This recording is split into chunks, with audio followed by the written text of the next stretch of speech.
Hello everyone, welcome to this channel Asian RI Curriculum, and I'm going to discuss about Green Revolution in India. Let's see what is Green Revolution. Green Revolution was a period when agriculture in India was converted into an industrial system. அப்படின்னா என்னென்னா அந்த பழைய மெத்தட்லேருந்து new technologies மூலிமா எப்படி agriculture பண்ணலான்னு சொல்கிறது தான் இது due to the adoption of modern methods and technology such as the use of high yielding variety seeds, especially from Mexico, the high resistant variety of wheat which was introduced by Norman Borlaug, who is our father of Green Revolution, and tractors, irrigation facilities, pesticides and fertilizers. Mainly நம்ம green ரெவல்யூஷன்னு சொல்லணும்னா நிறைய green revolution மட்டும் இல்லை, நிறைய revolutions இருக்குது. Silver revolution, white revolution நிறைய இருக்குது. Silver revolution எதுக்கு படிக்கிறோம்னா எக்குக்காக படிக்கிறோம். ஒயிட் ரெவல்யூஷன் வந்து மில்க்குக்காக படிக்கிறோம். அப்புறம் ஏன் நமக்கு க்ரீன் ரெவல்யூஷன் தேவை? ஃபர்ஸ்ட் ஆஃப் ஆல் ஏன் நமக்கு தேவை? ஃபர்ஸ்ட்னா ஃபுட் ஷார்ட்டேஜ் வராமல் இருக்கு. ஏன்னா லோ ப்ரொடக்ஷன் இருந்துச்சு அப்போ, அந்த before the green revolution introduce பண்ணுறதுக்கு முன்னாடி ஃபுட் ஷார்ட்டேஜ் இருந்துச்சு. ஏன்? லோ ப்ரொடக்ஷன், ரேப்பிட் பாப்புலேஷனால் ஃபுட் ஷார்ட்டேஜ் வந்துச்சு. அப்புறம் ஃப்ரீக்வெண்ட் ட்ராட் வந்ததுனால ஃபுட் ஷார்ட்டேஜ் வந்துச்சு. அண்டு இது வந்து எக்கனாமியையும் அஃபெக்ட் பண்ணிச்சு. நம்ம எக்கனாமி ரொம்ப வீக்காச்சு. அப்புறம் பீப்புள் வந்து ரொம்ப இன்வெஸ்ட் பண்ண முடியல, எதுலேயும் ஃபார்மர்ஸால் எதுவும் வாங்க முடியல. இரிகேஷன் ஃபெசிலிட்டிஸ், ஃபெர்டிலைசர்ஸ் எதுக்குமே வாங்க முடியல. அண்டு நம்ம வந்து டோட்டலி நம்ம வந்து ஃபுட் கிரெயின் வந்து எந்த கண்ட்ரி டிபெண்ட் பண்ணோம்னா யூஎஸை டிபெண்ட் பண்ணோம். மோஸ்ட்லி நம்ம வீட்டை அவங்கக்கிட்டேருந்து இம்போர்ட் பண்ணிட்டு தான் இருந்தோம். எந்த லா மூலியமானா PL48 என்ற லா மூலியமாக நம்ம இம்போர்ட் பண்ணிகிட்டு இருந்தோம். PL48. அப்புறம் வந்து அவங்க அதுக்கு பதிலாக டாலர்ஸில் கொடுக்க சொல்ல நம்ம அமௌண்ட்டை இந்தியன் ருப்பிலேயே நம்மளை அதுக்கு பே பண்ண சொல்லிட்டாங்க. அதையும் நம்மளோட இந்தியாவிலேயே அவங்க இன்வெஸ்ட் பண்ணுறதா சொன்னாங்க. இது நிலைமை இப்படியே போய்ட்டு இருந்ததை பார்த்துட்டு நம்ம இப்படியே டிபெண்ட் பண்ணிட்டு இருக்க முடியாது, மற்ற கண்ட்ரீஸை நினச்சி நம்ம செல்ஃப் சஃபிஷியன்சி வேணுன்றனால இந்த க்ரீன் ரெவல்யூஷனை வந்து இன்ட்ரடியூஸ் பண்ணாங்க. க்ரீன் ரெவல்யூஷன் இன்ட்ரடியூஸ் பண்ணுறதுக்கு க்ரீன் ரெவல்யூஷன் இன்ட்ரடியூஸ் பண்ணாங்க. அப்புறம் அதுக்கு தான் ஹைல்டிங் வெரைட்டி சீட்ஸை இன்ட்ரடியூஸ் பண்ணாங்க. அதுவும் நாட்டு விதை வந்து லோ ப்ரொடக்ஷனை குறித்து அது ஈஸிலி பெஸ்ட் அட்டாக் ஆச்சு. அப்புறம் கெமிக்கல் ஃபர்டிலைசர்ஸ் யூஸ் பண்ணாங்க.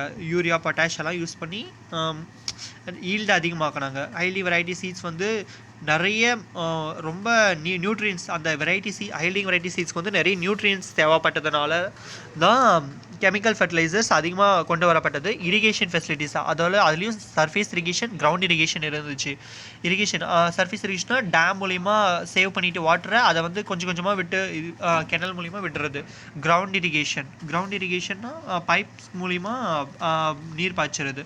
பெஸ்டிசைட்ஸ் அப்புறம் தேவைப்படுது பூச்சிக்கொல்லி தாங்காமல் இருக்கா. அப்புறம் தென் இன் 1965 இது அதனால தான் இதை சீட், வாட்டர், ஃபர்டிலைசர், பெஸ்டிசைட் டெக்னாலஜின்னு சொல்கிறாங்க.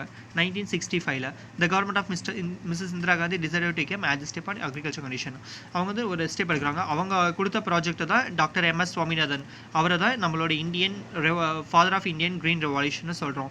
அவர் தான் இந்த ப்ராஜெக்டை எடுத்து நடத்துகிறார். அவர் தான் நார்மன் போர்லாக் கிட்ட அவர் அங்கே இன்ட்ரடியூஸ் பண்ண சீட்ஸை வந்து இங்கே கொண்டு வந்து அதை வந்து இங்கே டெவலப் பண்ணி சக்ஸஸ் பண்ணார். அப்புறம் நிறைய பேர் இருந்தாங்க. அதுவும் இல்லாமல் நமக்கு சீப் கிரெடிட் வேணும்.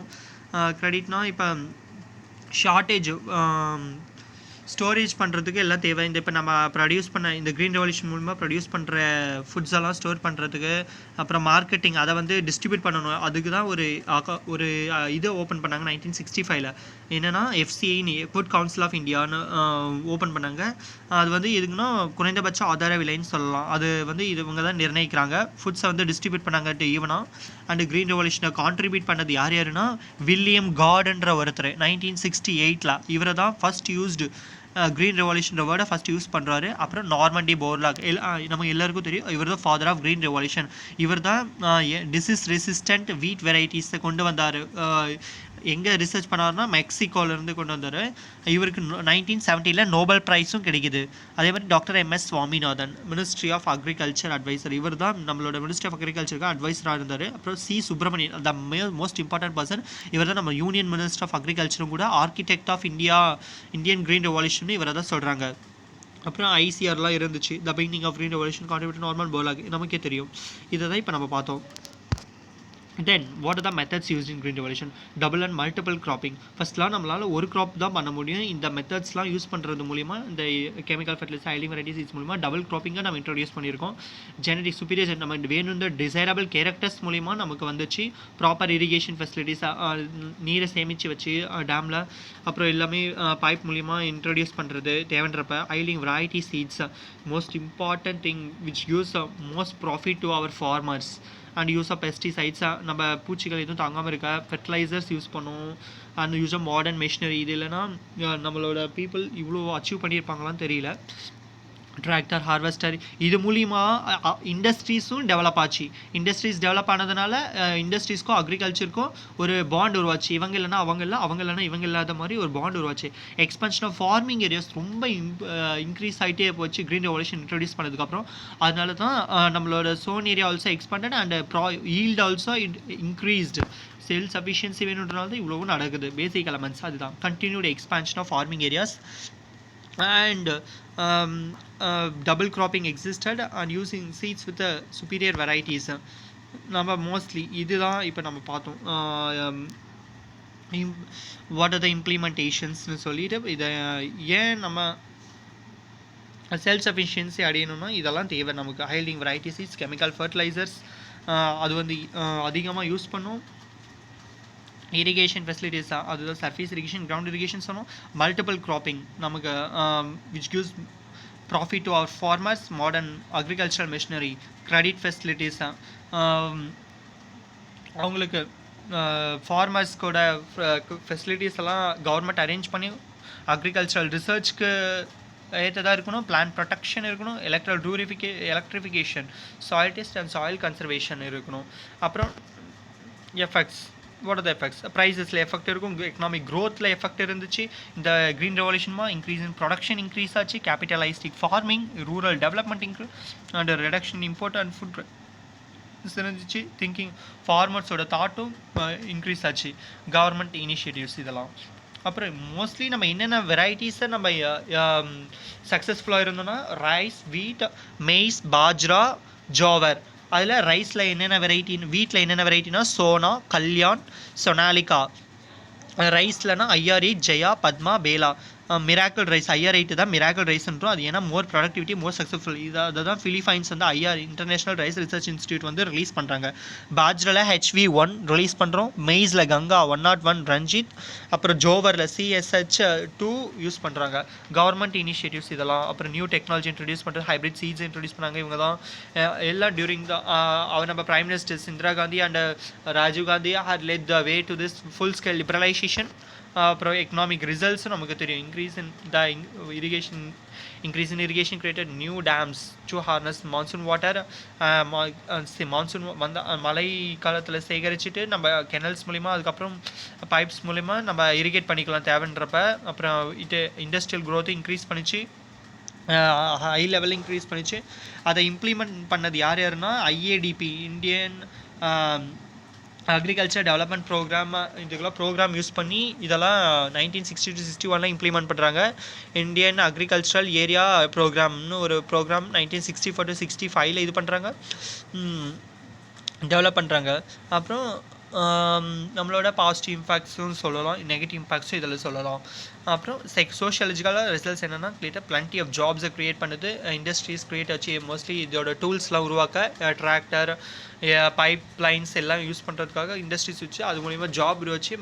பீப்புளோட எக்கனாமி இன்க்ரீஸ் ஆச்சு.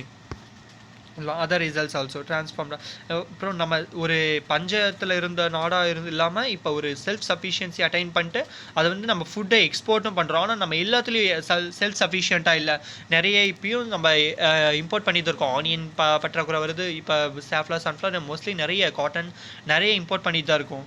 Green revolution and Mrs Indira Gandhi under இது மூலிமா பாலிடிக்ஸ் அவங்களோட பார்ட்டியும் பெரிய லெவலில் ரீச் ஆச்சு. அவங்க வந்து ஒரு பெரிய பிளேஸை அடைஞ்சாங்க. அதனால் மோஸ்ட்லி இந்த க்ரீன் ரெவல்யூஷன் மூலிமா ஸ்மால் ஃபார்மர்ஸ் எல்லாமே ஓரளவுக்கு நல்லா இன்கம் ரைஸ் ஆச்சு, அவங்களோட வாழ்வாதாரமும் இன்க்ரீஸ் ஆச்சு.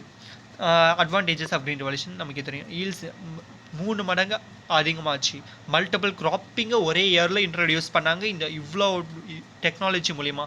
Other crops also grown. Surplus to sell in cities. அப்புறம் நம்ம இதை வந்து ஸ்டோர் பண்ணி அதை வந்து ஈவனாக டிஸ்ட்ரிபியூட் பண்ணுறதுக்கும் நம்ம கவுன்சில்ஸில் உருவாக்கணும். அதுதான் எஃப்சிஐன்னு நம்ம பார்த்தோம். Also purchase of fertilisers machinery. India become self sufficient in food grains. நம்மளோட ஃபுட் கிரைன்ஸில் ரொம்ப செல்ஃப் சஃபிஷியன்ட் ஆனோம். நான் ஃபுட் கிரைன்ஸ்னு சொல்கிற அதெல்லாம் அந்த ஆயில் சீட்ஸ் அதெல்லாம் தான் நம்ம கொஞ்சம் இன்னும் இம்போர்ட் பண்ணிகிட்ருக்கோம். லிமிட்டேஷன்ஸ் அப்படின்னு ரெவல்யூஷன் இட்ஸ் நாட் 100%. அண்டு இது வந்து எல்லா இடத்துலையும், அது இல்லாமல் நம்ம இந்த ரிலீஸ் பண்ண வெரைட்டிஸ் வந்து எல்லா இடத்துலையும் ரொம்ப சக்ஸஸ்ஃபுல்லாக இல்லை. மோஸ்ட் சக்ஸஸ்ஃபுல் இன் பஞ்சாப் ஹரியானாவில் ரொம்ப சக்ஸஸ்ஃபுல்லாக இருந்துச்சு. அதுவும் இல்லாமல் நம்ம ரொம்ப இந்த பெஸ்டிசைட்ஸ் ஃபெர்டிலைசர்ஸ் யூஸ் பண்ணதுனால சாயில் வந்து ரொம்ப டேமேஜ் ஆச்சு. அதனால கேன்சர்ஸ் நிறைய டிசீசஸ் வர ஆரம்பிச்சிச்சு. அதனால நம்ம அதை வந்து பஞ்சாப் யூனிவர்சிட்டி தான் ஐடென்டிஃபை பண்ணி இவ்வளோ டேமேஜ் ஆகுது, proper new organic fertilisers mostly ஆர்கானிக்காக நம்ம ஃபார்மிங் பண்ணணும்னு அவங்க சொல்கிறாங்க. அப்புறம் unemployment and rural urban immigration நிறைய நடந்தது. இண்டஸ்ட்ரீஸ் உருவானதுனால அக்ரிகல்ச்சர் அதிகமாக பண்ண, அது இல்லாமல் அங்கே வந்து எல்லோரும் ரூரல் அர்பன் போக ஆரம்பிச்சிட்டாங்க. செகண்ட் க்ரீன் ரெவல்யூஷன் தேவைப்பட்டுச்சு. Time for second. India tremendous export பண்ணுச்சு. நம்ம இப்போ நிறைய எக்ஸ்போர்ட் பண்ணிட்டு தான் இருக்கும். நம்மளோட எக்கனாமி வேறு லெவலில் ரீச் ஆகிருக்கு. இப்போ நம்ம மோஸ்ட்லி நிறைய விஷயத்தில் செல்ஃப் சஃபிஷியன்சி அடைஞ்சாலும் இன்னும் நம்ம செல்ஃப் சஃபிஷியன்சி அடைய வேண்டியது இருக்குது. நம்ம economy day by day increase ஆகிட்டு தான் இருக்குது. அப்புறம் non food grains improving global. இந்த செகண்ட் எதெல்லாம் ஃபோக்கஸ் பண்ணுதுன்னா நான் ஃபுட் கிரைன்ஸை செல்ஃப் சஃபிஷியன்ட், இம்ப்ரூவிங் குளோபல் மார்க்கெட்டில் நம்ம ரீச் பண்ணணும். இம்ப்ரூவிங் ரூரல் இன்ஃப்ராஸ்ட்ரக்சர்ஸை மோஸ்ட்டாக இம்ப்ரூவ் பண்ணணும். இரிகேஷன் ஃபெசிலிட்டிஸை இம்ப்ரூவ் பண்ணணும். அப்புறம் ரூரல் ரோட்ஸ் அண்ட் அவங்களுக்கு எலக்ட்ரிசிட்டி கொடுக்கறது, இதெல்லாம் mostly we will get from our Indian economy GDP நம்ம இன்க்ரீஸ் பண்ணியிருக்கணும்.